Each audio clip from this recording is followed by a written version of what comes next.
Hey all you comic book readers and true believers, it's Tuesday and I'm your friendly neighborhood comic guy. You know what's up, Mitch's Picks. From Red 5 Comics, Dark Ages #1, written by Don Handfield, art done by Leonard Rodriguez.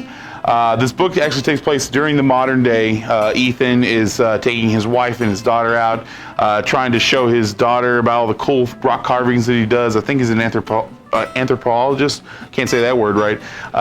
But as he's sitting there explaining to his daughter and wife about all the cool things that he thinks about rocks, his metal spoon in his hand starts to dissolve, and then you start to see this stop sign outside start to dissolve, and then the support beams inside the building start to basically all of metal for whatever reason is turning to dust, and the entire society around us is collapsing down.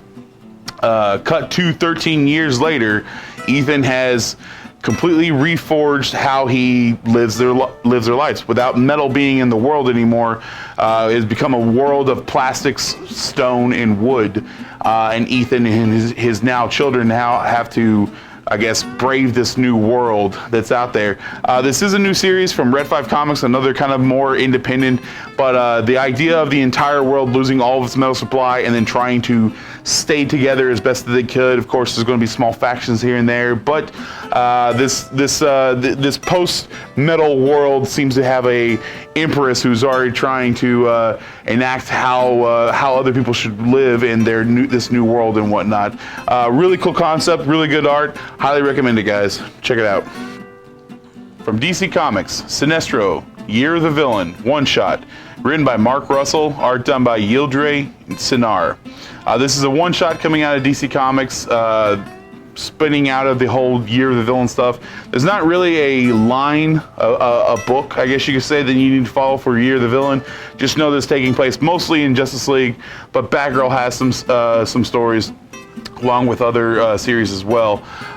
This one revolves around Sinestro. Lex Luthor, who we all saw that kind of died, I guess, and I believe it was Event Leviathan, has recloned himself and become back alive, and he is trying to enact this project of doom, or whatever you want to exactly call it. But there's this exterior threat, these gods, these pantheons coming to Earth, destroying planet by planet on their way to Earth, and Luthor wants to go and have Sinestro go out there and meet them. And so Sinestro literally has to try to take down these alien gods, so to speak, before they make their way to Earth. With a newfound way of possessing and controlling the ultraviolet light, Sinestro is now going to do things that I guess most Lanterns never could really do. No introductions of new characters, at least I can tell, or anything, but like I said, if you're a fan of the Green Lantern stuff, or just interested in seeing what's going on in the DC Year of the Villain, this is one to definitely pick up, guys. Check it out. From Dark Horse Comics, Berserker Unbound, written by Jeff Lemire, art done by Mike Deodato Jr.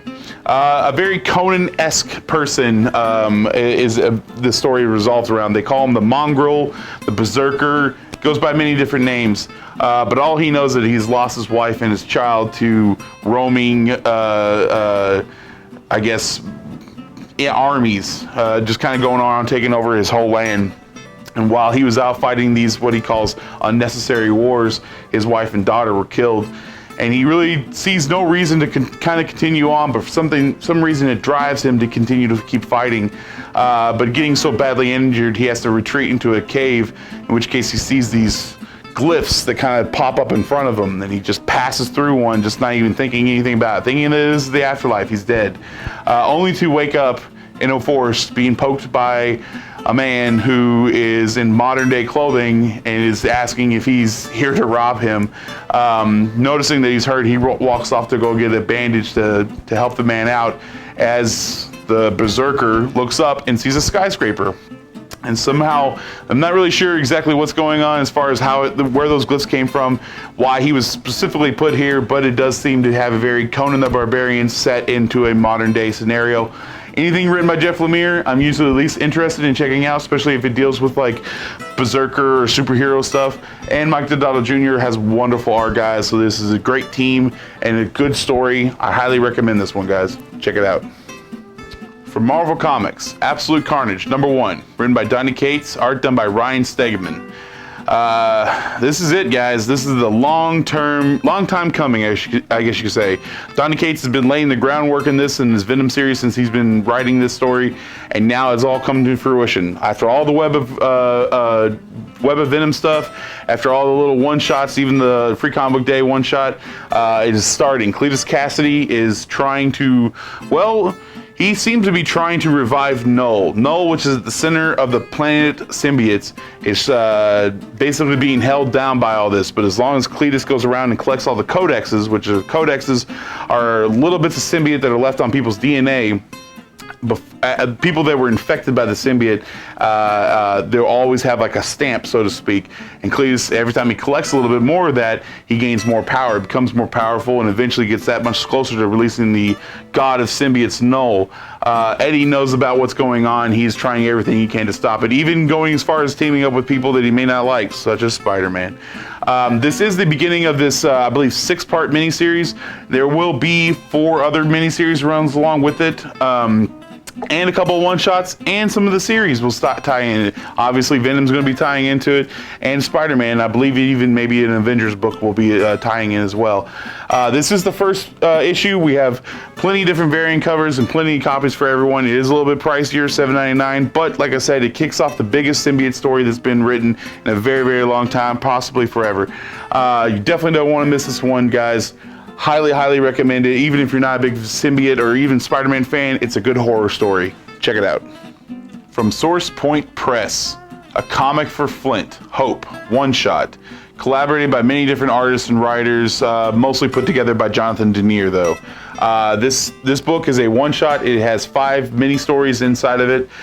Each one kind of just having a random story, I guess. Not really pertaining to Flint, Michigan or anything, but it is being written and drawn by people who either live in Flint, are being affected by the water shortages and water contamination in Flint, or people that are just wanting to help out any way that they can. All the proceeds for this book go to helping, I believe, is Compass, some type of company that is going to be helping get Flint, try to get the lead poisoning out of their water.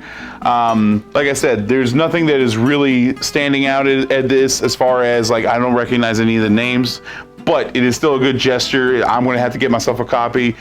Flint has gone on for too long without having any water, and it's time for people to be stepping up and helping out, and this is one way you can contribute. Plus, you get a little bit of a comic story written by some potentially new comic book writers in the future. Who knows? It is only five little random separate stories, but they're little fun things. Kids, very kid-friendly as well, so it doesn't have to just be for adults. Kids can enjoy this comic as well, and you're helping out for a good cause, guys. That's all my picks for this week, everyone. Keep reading your comics, true believers. See you guys next week.